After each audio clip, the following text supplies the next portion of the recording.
Welcome to D6. This is professor Vinod Kumar. ఈరోజు సొంత అన్నదమ్ముల మధ్య అధికార పీఠం ఇవాళ వాళ్ళిద్దరి మధ్య యుద్ధం తెచ్చింది. వాళ్ళిద్దరి మధ్య ఒక రకంగా గ్యాప్ తీసుకొచ్చింది. వాళ్ళిద్దరు ఎవరో కాదు, కోమటిరెడ్డి వెంకటరెడ్డి వర్సెస్ రాజగోపాల్ రెడ్డి. దీనికి కారణం ఏంటంటే కాంగ్రెస్ పార్టీలో నిన్నగాక మొన్న వచ్చిన ముఖ్యమంత్రి రేవంత్ రెడ్డి వాళ్ళ కోమటిరెడ్డి వెంకటరెడ్డిని విపరీతంగా ప్రోత్సహిస్తుండగా అడుగడుగున రాజగోపాల్ రెడ్డికి అడ్డంకులు సృష్టిస్తూ ఒక రకంగా రాజగోపాల్ రెడ్డిని అంటే కాంగ్రెస్ లో మైనస్ చేసే పరిస్థితిగా కనబడుతున్నది. సో ఈ విషయాల మీద చర్చిద్దాం.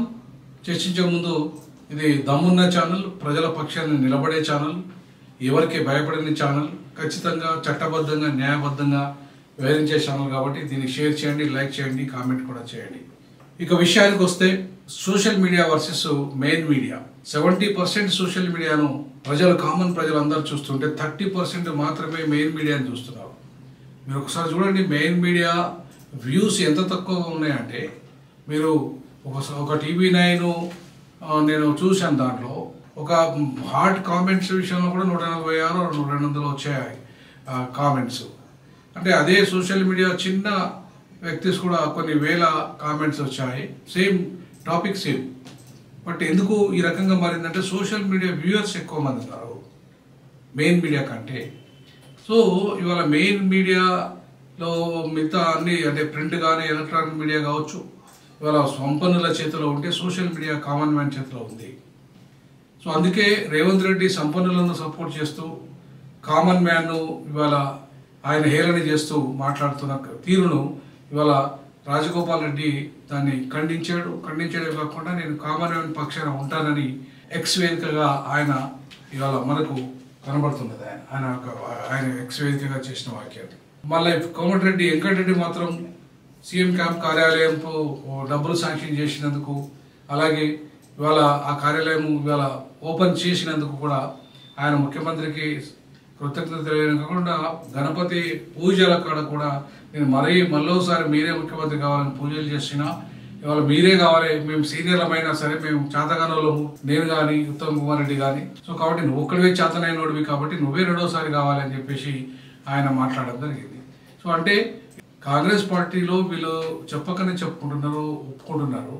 సీనియర్లు అయి ఉండి కూడా మేము ఇద్దరం రెడ్లమే సీనియర్లము, బట్ ఇంకా సీనియర్ అయిన దళితులు కూడా ఉన్నారు, వాళ్ళు కూడా చేతగానోళ్ళే.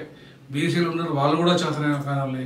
నువ్వు ఒక్కడివే చేతనైనోడివి, ఇవాళ వేరే పార్టీల నుండి వచ్చినా సరే నువ్వే చేతనైనోడివి, మేము కాదని ఇవాళ వాళ్ళు ఒప్పుకున్నట్టుగా ఇవాళ మనకు కనబడుతుంది వెంకటరెడ్డి మాటల ద్వారా. సో కాబట్టి ఇవాళ కోమటిరెడ్డి వెంకటరెడ్డి వర్సెస్ రాజగోపాల్ రెడ్డి దానిలో చాలా స్పష్టంగా కనపడుతుంది కాంగ్రెస్ పార్టీలో ఉన్న సీనియర్స్ యొక్క వాళ్ళ అసమర్థత.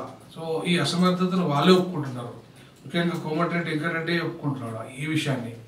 కాబట్టి ఇవాళ ఇప్పుడు హోమ్ మినిస్టరు, మున్సిపల్ శాఖ మంత్రి, విద్యాశాఖ మంత్రి ఇట్లాంటి కీలకమైన శాఖలు కూడా ఇవాళ రేవంత్ రెడ్డి దగ్గర ఉన్నప్పటికీ కూడా ఏమాత్రము ఈ సీనియర్లకు కీలకమైన శాఖలు ఇవ్వకపోయినా సరే వాళ్ళకి ఎక్కడ కోపం రాకపోగా వాళ్ళు ఇవాళ ఆయనతో అడ్జస్ట్ కావడానికి కారణం ఏంటంటే గతంలో వాళ్ళు బీఆర్ఎస్తోని కుమ్మక్క అయిందనే ఒక ప్రచారము ఉంది. సో కాబట్టి ఇద్దరు సీనియర్ కాంగ్రెస్ లీడర్లు బీఆర్ఎస్తో కుమ్మక్క కావడం వల్లనే ఇవాళ వాళ్ళకు ముఖ్యమంత్రి స్థాయి కోల్పోయిందని చెప్పేసి వాళ్ళ మొత్తం కాంగ్రెస్ వాళ్ళే ఒక వర్గం కూడా వస్తున్నది. సో ఈ క్రమంలో ఇవాళ ముఖ్యమంత్రి పీఠాన్ని అధిరోహించిన రేవంత్ రెడ్డి గారు వర్సెస్ ఇవాళ రాజగోపాల్ రెడ్డి అనేది కనబడుతుంది. అక్కడ ఖచ్చితంగా ఇది ఈ యుద్ధం ఇక్కడ దారిస్తుందో Congress versus non Congress, senior Congress versus junior Congress, అట్లాగే పదవులు ముఖ్యమంత్రి పదవి వర్సెస్ నాన్ ముఖ్యమంత్రి అంటే ఎమ్మెల్యేలు, ఆ రకంగా ఇవాళ కాంగ్రెస్లోనే ఇవాళ చర్చ అయితే మొదలైంది. సో అది ఎక్కడికి దారితీస్తుందో కాలం నిర్ణయిస్తుంది. బట్ ఏది ఏమైనప్పటికీ కూడా ఇవాళ రాజగోపాల్ రెడ్డి ఫ్యామిలీ ఏదైతే ఉందో, కోమటిరెడ్డి ఫ్యామిలీ ఏదైతే ఉందో, రాజగోపాల్ రెడ్డి వర్సెస్ కోమటిరెడ్డిగా ఇవాళ వాళ్ళిద్దరి సంభాషణ, వాళ్ళిద్దరి మధ్య మాటల యుద్ధం కానీ, అటు రేవంత్ రెడ్డి మధ్యలో రాజగోపాల్ రెడ్డిల మాటల యుద్ధం కానీ కాంగ్రెస్ అంతర్గతంగా కుమ్మలటలో ఉన్నదనే విషయాన్ని, వాస్తవాన్ని చెప్పకనే చెప్తుంది. సో ఇది ఈరోజు కాంగ్రెస్ సంగతి, కోమటిరెడ్డి ఫ్యామిలీ సంగతి. ఈ విషయంలో మీ కామెంట్స్ కూడా తెలియజేయండి. జై భీమ్, జై పూలే. జై పెరియా.